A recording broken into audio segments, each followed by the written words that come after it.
Армысыздарбы оқушылар? Бүгінгі сабақта өз білімдеріңді еркін көрсетіп, белсенділік танытады деп сенемін. Сабақ барысында ұйымшылдық танытады деп үміттенемін. Сәттілік сендердің серіктерің болсын. Ендеше оқушылар, сіздерден суреттерге назар салып, өз болжамдарыңды жасауды сұраймын. Жақсы балалар, ендеше суреттерге назар салып, болжам жасап қарайықшы.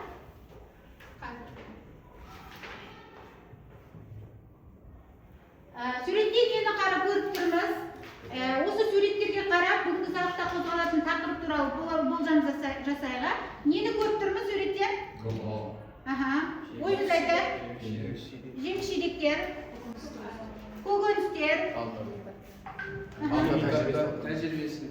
ғалымдар тәжірибе жасап жатыр. Енді сол бүгінгі біздің тақырыбымызға қандай қатысы бар? Біз алдыңғы қандай тақырыптарды өттік балалар? Биотехнология, гендік инженерия деген тақырыптар өттік. Бүгінгі сабағымызға мына тақырыптың қандай қатысы бар деп ойлайсыздар? Гумонның пайдасы мен зияны туралы болуы мүмкін, бүгінгі сабағымыз. Жақсы балалар, ендеше жалпы біздің бүгінгі тақырыбымыз оқулығымыздағы әлеуметтік көзқарастар қақтығысы. Жалпы ғылымда гумонның пайдасы мен зияны туралы екі жақты пікірді, ғалымдардың пікірі, яғни көзқарастары қақтығыстар. Қандай көзқарастар? Оны қолдайтындар да болады, немесе қолдамайтын, зиян деген тұстарын айтатын ғалымдар болады. Осы пікірлер тоғысында біз жұмыс жасайтын боламыз. Жақсы, ендеше бүгінгі күнді жазыңыздар балалар. Әлемдік көзқарастар қақтығысы. Бүгін біз мынадай мақсаттармен жұмыс жасаймыз балалар. Әртүрлі стильдегі мәтіндердің тақырыбын, қызметін, құрылымын, тілдік ерекшелігін салыстыра талдау, қоғамдық, саяси, ғылыми, коммуникативтік жағдаятқа сай тиісті сөздер мен фразаларды таңдау, орта көлемді монолог дайындау. Сабақтас құрмалас сөйлемдердің мағыналық түрлерін ажырата білу, түрлендіріп қолдану деген үш мақсатпен жұмыс жасайтын боламыз. Жақсы, ендеше балалар, бүгінгі күнді жазып тақырыпты жазып аламыз. Оқулығымыздағы әлемдік көзқарастар қақтығысы деген мәтінді оқып шығаршы кәне. Дидар, басыш. Гендік модификациялану организмге инженерияның табысты жемісіне айналып отыр. Нақтырақ айтсақ, гмо бір ағзаның геніне бөтен ағзаның генінің енгізу арқылы пайда болады. Мысалы, шетелдерде тасымалданатын шие мен Қытай иттеріне шошқаның гені қосылады екен. Америка 1983 жылы биологиялық қару жасау барысында ең алғашқы гендік модификацияланған өсімдіктерді өндірген. Сосын гендік модификация 1986 жылы өсімдіктерді үсіп кетуден сақтау үшін пайдаланған. Бұл сол кездегі ғылымдағы үлкен жетістіктердің бірі болған. 1994 жылы тасымалдау кезінде бұзылмай сақталатын қызанақтар өндірілді. Жақсы, Дидар, жалғастырыңыз. Гумонның пайда болу себебі ғалымдар жер шарында адам санының жыл санап жедел қарқынмен өсіп келе жатқанымен байланыстырады. Статистикаға көз жүгіртетін болсақ, 1800 жылы жер бетінде адам саны 1 миллиард, 1929 жылы 2 миллиард болса, соңғы 50 жылдың ішінде 7 миллиардқа дейін өскен. Ал 2053 жылы 9,11 миллиард адамға көбейеді деген болжам бар. Жер шары осыншама адамды асырай алмауы мүмкін. Сондықтан да ғалымдар гмо арқылы әлем тұрғындарын аштықтан аман алып қалудың жолын тапқан сыңайлы. Жақсы, жалғастыр, Иман ағай. Шаруашылықта гмоның пайдасы өте көп. Атап айтсақ, тағамның дәмділігі мен сапасы артады. Тез пісіп, жетілуін жеделдетеді. Құнарлылығы жоғарылайды, ұзақ уақыт сақтауға болады. Құрт пісуден зиянды ағзалардың сақтайды. Ең бастысы, жаңаша өсіру технологиялар арқылы жаңа түр алуға болады. Дегенмен гмоның зияны да көп деп ойлаймыз. Аллергия ауруын туындырады, иммунитет әлсірейді, зат алмасу қызметін нашарлайды, қатерлі ісік ауруы пайда болуы мүмкін. Жақсы балалар, мәтінді жалпы әлеуметтік көзқарастар қақтығысы мәтіннің басында бастап оқыдық, балалар. Мәтінде не туралы екен? Пайдасы мен зияны. Болашақтағы пайдасы, оның пайда болуы туралы, жалпы мәтіннің құрылымы түсінікті сіздерге. Ендеше біз бүгін осы мәтінмен жұмыс жасайтын боламыз. Бірінші тапсырмамыз біздің т-кесте салыстыру әдісі арқылы берілген мәтінді мұқият оқыңыздар. Екі мәтін беріледі. Екі мәтіннің тақырыбын, қызметін, құрылымын, стиль түрін, тілдік ерекшелігін анықтайсыздар. Сіздерге қазір бұл жұптық жұмыс беріледі. Оқулықтарыңыздағы әлемдік көзқарастар қақтығысы деген мәтінге қоса, мынадай тағы да ГМО аштықтан құтқарушы ма, әлде биологиялық бомба ма деген тақырыпқа байланысты тағы да бір мәтін үлестіріп отырмыз. Сол екі мәтінмен жұптасып жұмыс жасаймыз балалар. Сондай-ақ мынадай кесте берілген, осы кестенің ішіне жазамыз. Тақырыбын, қызметін, құрылымын, стиль түрін, тілдік ерекшелігін. Бірлесіп жұмыс жасаймыз балалар. Біреуіңіз бір мәтінді алып, екінші мәтінмен жұмыс жасасаңыздар да болады.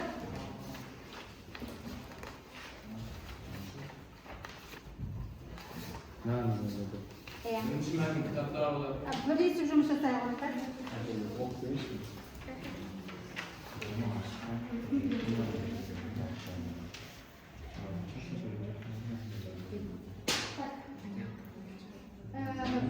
Жібекпен Гүлда, Нұртай Динара,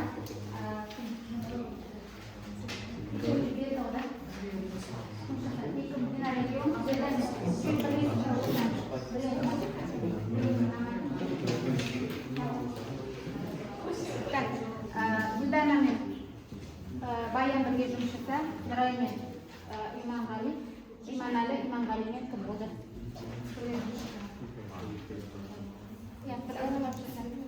Дәптерлеріңізге ортай олды мындай парақша. Бірінші мәтін мынау, екінші мәтін мына қолдарында. Осы екі мәтінді бір-біріне салыстырасыздар.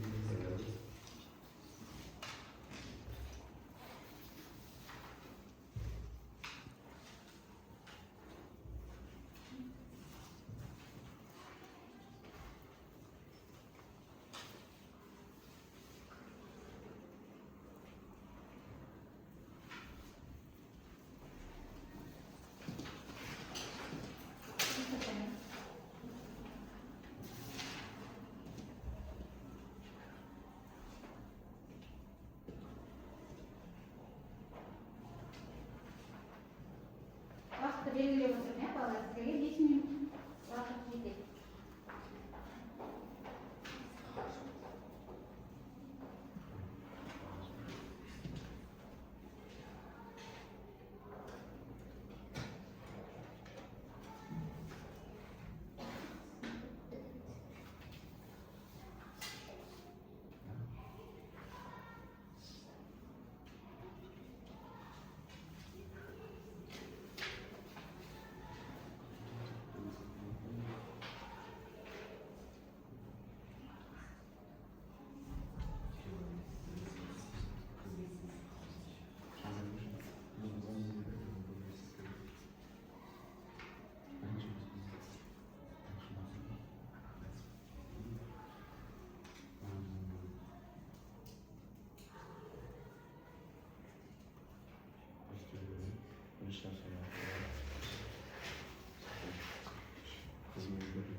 Жұптасып жұмыс жасаймыз балалар. Дискрипторларға мән береміз, яғни тақырыбын анықтағанымыз үшін 1 ұпай, қызметін салыстырғанымыз үшін 1 ұпай, құрылымын анықтағанымыз үшін 1 ұпай, стиль түрін ажыратқанымыз үшін 1 ұпай, тілдік ерекшеліктің айқындағанымыз үшін 1 ұпай. Жалпы 5 ұпайды иемденесіздер.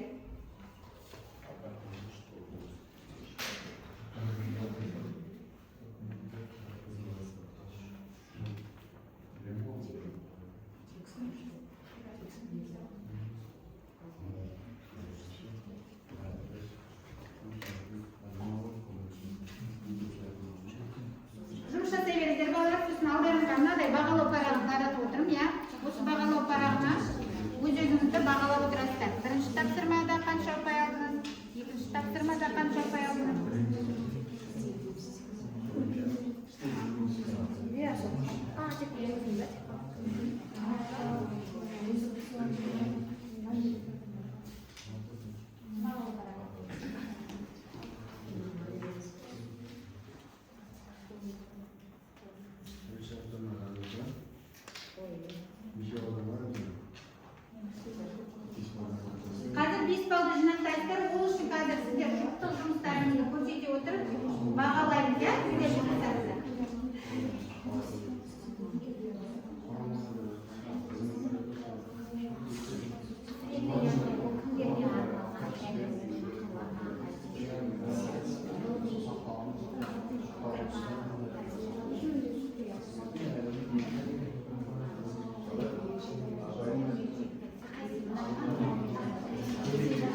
Аяқтап қалдық па балалар?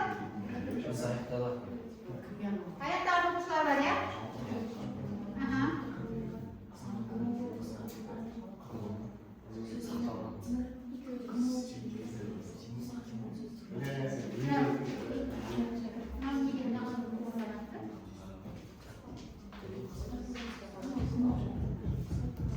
Алдарыңызға кесте тұр ғой балалар, сол кестеге жазылсын.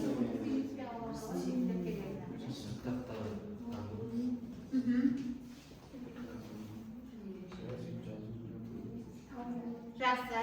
Уақытымыз таяу, 1 минутымыз қалды балалар.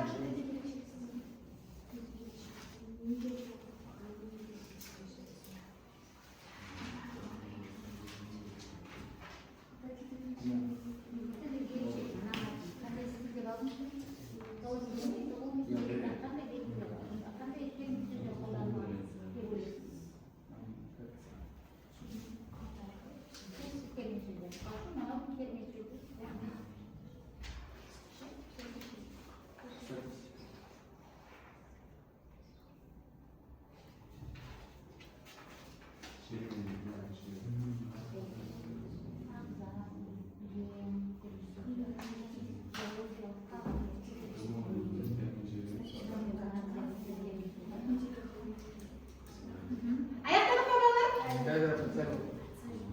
Жақсы. Уақытымыз аяқталып қалды, иә? Сондықтан жылдамдатуға тырысайық.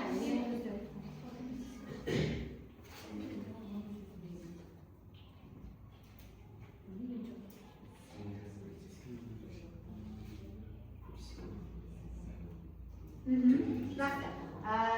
Жалпы балалар стильдің неше түрі бар еді? 5 қандай стиль? Көркем әдебиет, аудиовизуалды стиль, ғылыми, ресми қағаз, публицистикалық стиль түрі, иә? Сіздерге осы мәтінде 2 мәтіннің қай стильге жататындығын анықтап және оны тілдік ерекшеліктермен ажырата білу бойынша тапсырма берілді, иә? Аяқтаған жұптар бар ма? Жақсы. Ендеше барлығымыз мұқият тыңдайық, бірінші қатардан бастайық. Яспен Бегас. Бірінші мәтін бойынша қайсысы сөйлейді? Қалған жұптар мұқият тыңдайық, дұрыс орындарына дискрипторге сәйкес сөйлеп, қалай сөйлеп жатыр ма? Қарайық. Тақырыбына гуманның пайдасы мен зияны деп қойдым. Сол туралы. Қызметіне болашақта гуман болашақта адамдардың астына алып қалу. Жақсы. Құрылымы сақталған, қорытынды бәрі кіріспе негізгі бөлімдері сақталған. стиліне мен ғылыми деп қойдым, өйткені жылдар 1 миллиард адам деген сияқты, және 1929 жыл және Швеция андай бір елдердің атын айтып отыр. Елдердің аты кездеседі, иә? Ғылыми стиль деп сол үшін солай деп ойлап жатсың, иә?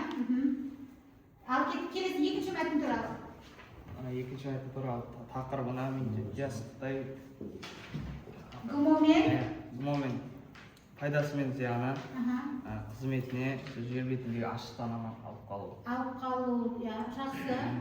Құрылымы Қарап сақталған, отырыңыздар. кіріспе негізгі қорытынды. Сақталған. Стиліне публицистикалық стиль. Публицистикалық. Неге елді тіл ерекшелігі арқылы дәлелдеп? Қорыта айтқанда деген коммуникативтік тестер қолданған, иә? Сосын Витамин, аллергия. ол термин сөздер, иә? Жақсы. Отыра қойыңыздар. Тіл ерекшеліктер.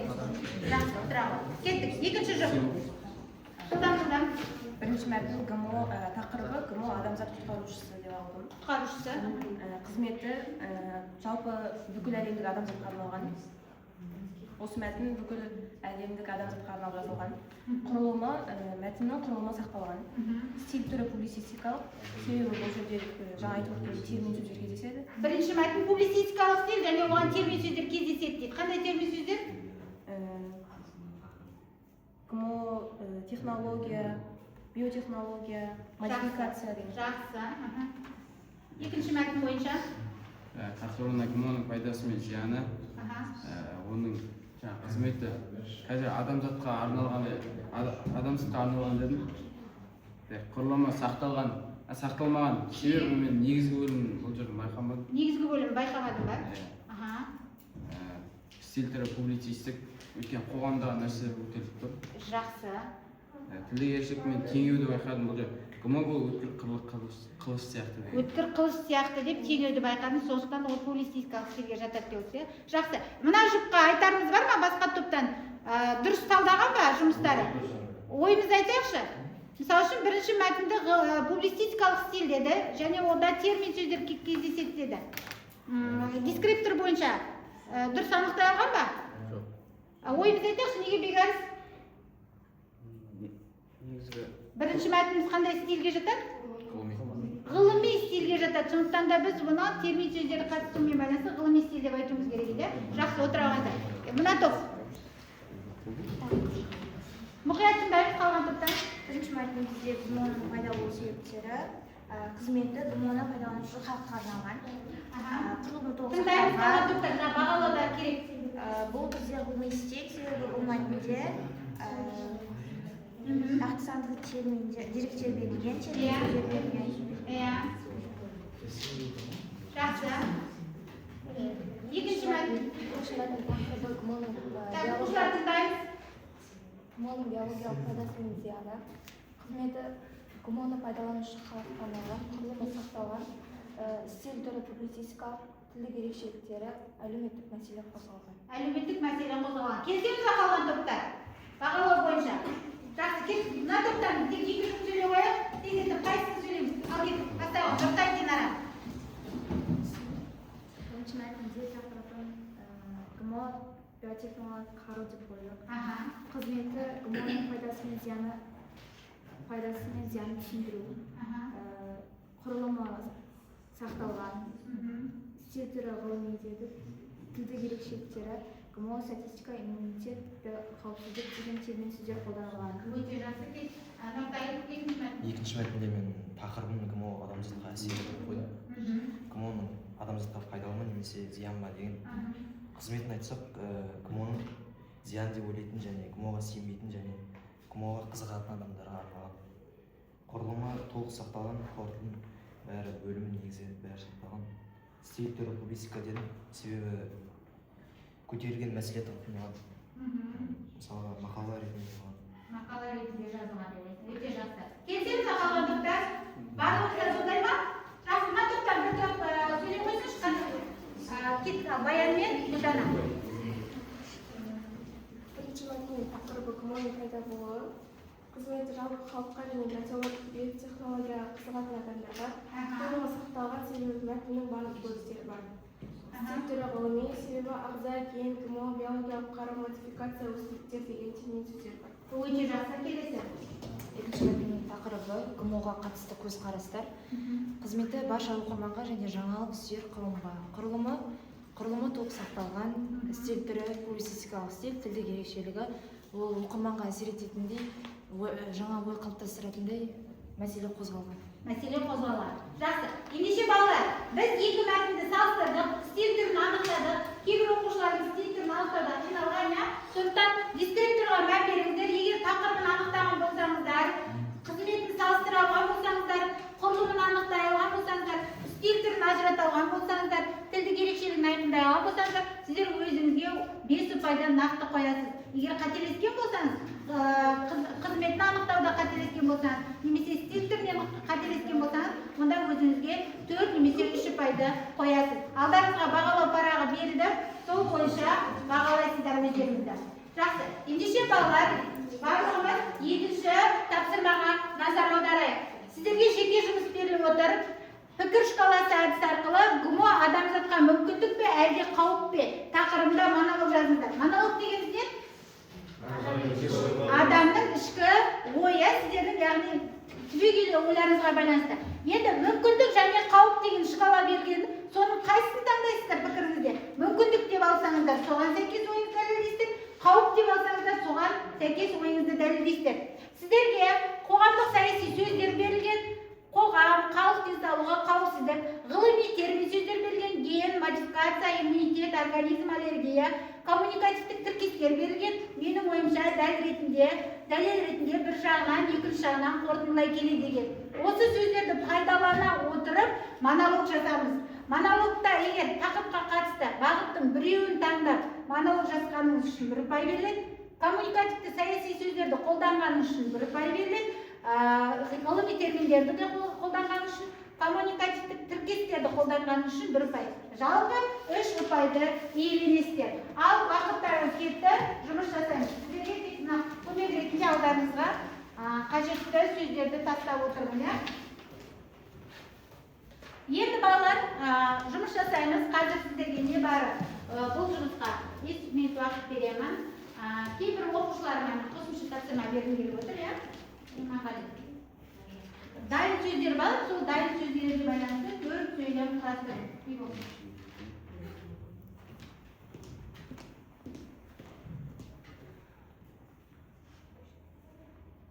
Тапсырма орындау барысында дескрипторға назар аударыңыздар, балалар. Қазір сол бойынша бағаланатындарыңызды ұмытпаңыздар.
Bir бағытты таңдаңыздар. Я мүмкіндік, я қауіп.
Сөздер мен сөз тіркестерін пайдалануды ұмытпаңыз балалар.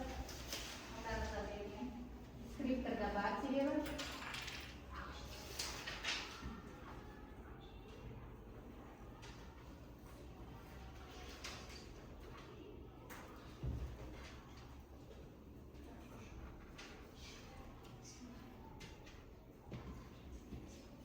Қосымша жұмыс берген оқушылар жұмысымызды аяқтадық па? Ал Иман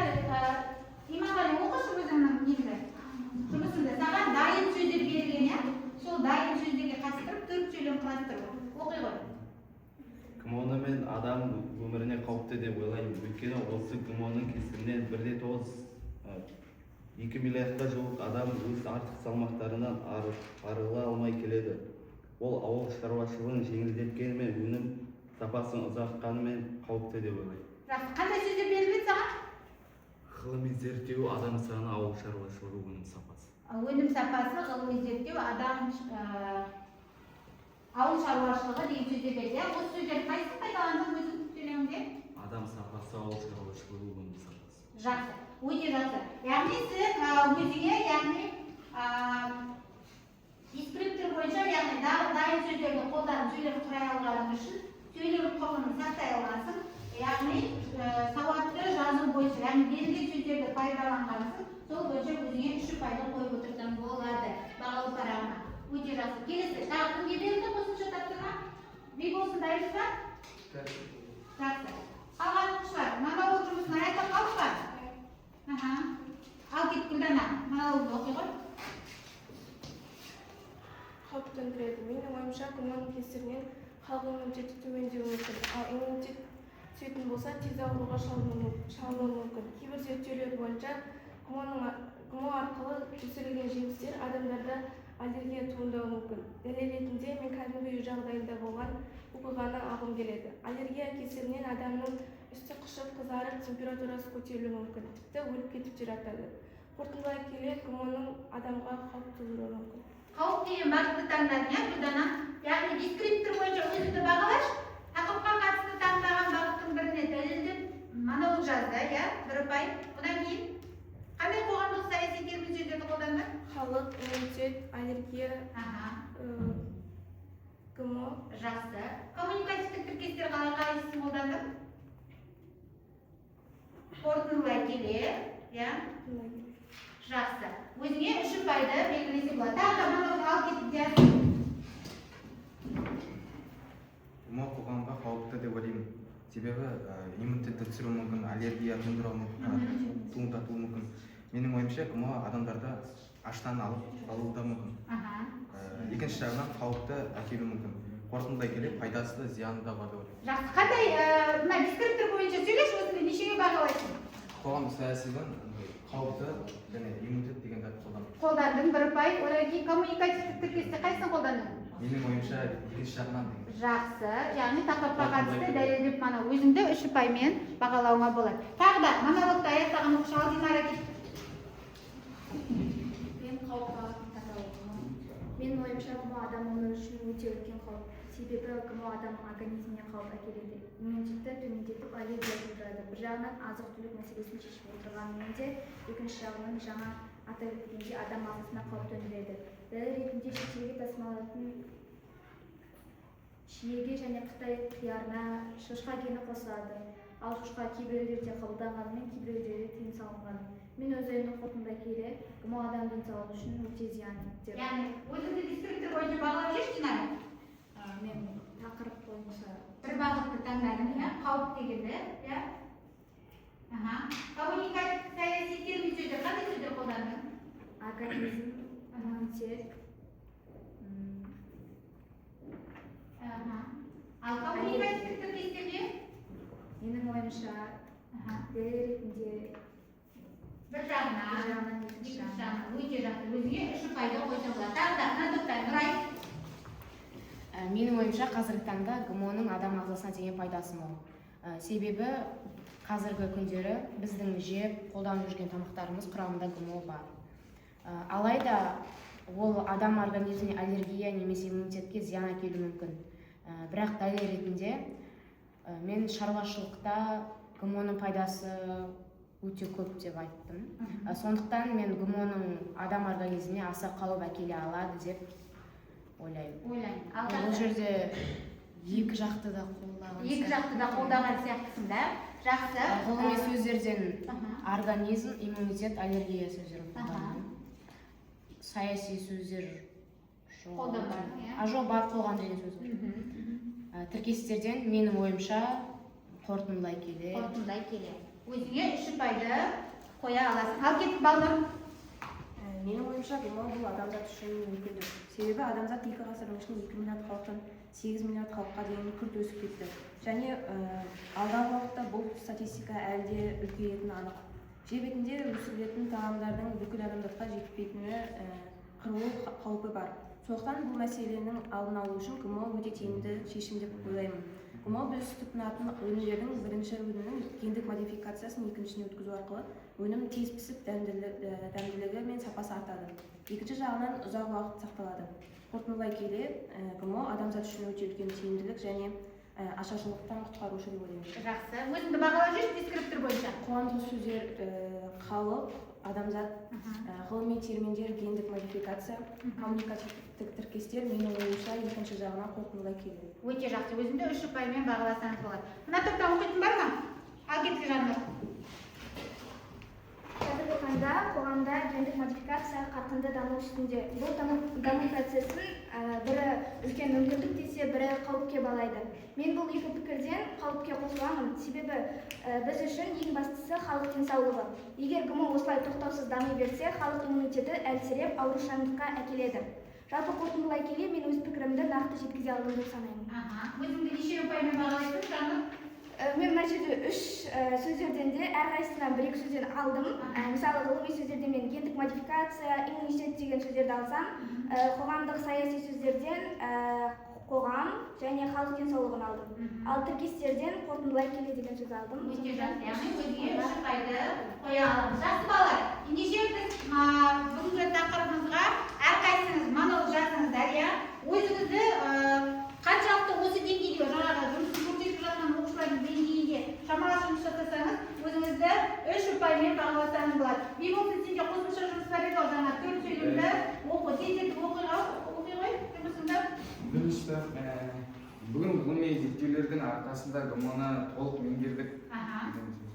Екіншісі, ГМО тағамдары адамдарды семіздікке ұрындырады. Үшіншісі, ауыл шаруашылығының ГМО-ның пайдасы өте көп.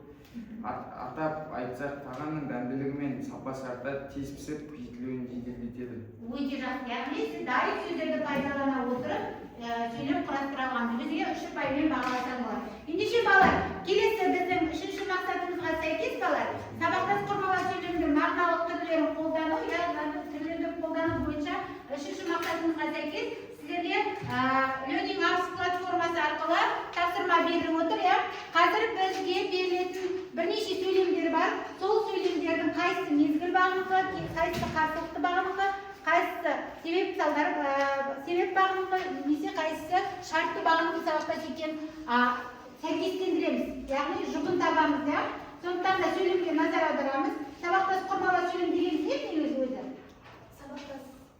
Сабақтас құрмалас екі жай сөйлемнің, бірінші жай сөйлемнің баяндаушы тиянақшысы болу келеді. Екінші жай сөйлемде бағына байланысады. Ал кеттік. Біздің қалада қалдықтарды тазартатын кәсіпорын ашылса, мен биотехнология ғылымына қызығар едім. Қай сабақтастың түрі? Шартты неліктен? Са деген шартты райды жұрнағы арқылы жасал. Кен, не істеу ғой, сәйкестендіре ғой. Кеттік, келесі. Қазақстанда жаңа вакциналар шыққалы өнімге сұраныс артты. Мезгіл бағыныңқы сабақтас. Неге де ойлайсыз?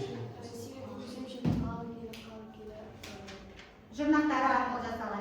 Өте жақсы, кеттік. Сәйкестендіре ғой.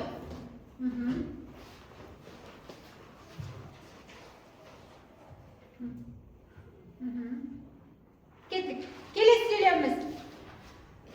2000 жылы биоқауіпсіздік туралы Картахен келісімі қабылданған соң, бұл құжатқа 166 мемлекет қол қойған. Қай сабақтастың түрі деп ойлайсыздар? Себеп бағыныңқы. Себеп бағыныңқы деп ойлайсыз ба? Неліктен? Қабылданған соң қашан деп сұрақ қойып тұр ғой? Мезгіл бағыныңқы сабақтас құрмалас сөйлем. Кел Нұртай.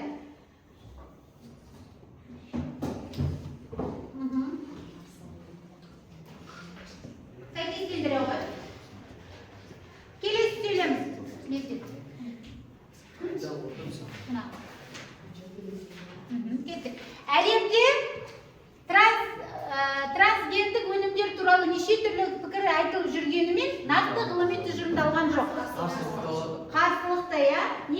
жасалып тұр балалар? Қарсы мәнде болып тұр, иә? Жақсы келді жаным. Яғни мен көмектес септігінің жалғануы арқылы жасалып тұр. Есімшеге мен деген көмектес септігін. Жақсы, келесі ең соңғы сөйлеміз. Жер шарында адам саны жыл санап жедел қарқынмен өсіп келе жатқандықтан ғалымдар оларды аштықтан аман алып қалудың жолдарын қарастыруда деген. Мәселені айтып, екіншісіне оның шешімін тауып отыр, иә? Өте жақсы балалар. Яғни бұл қандай бағыныштар?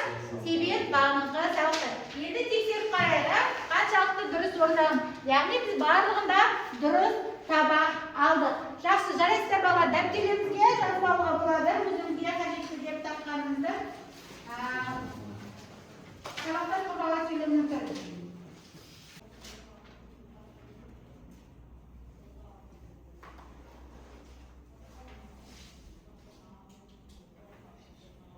Жақсы балалар.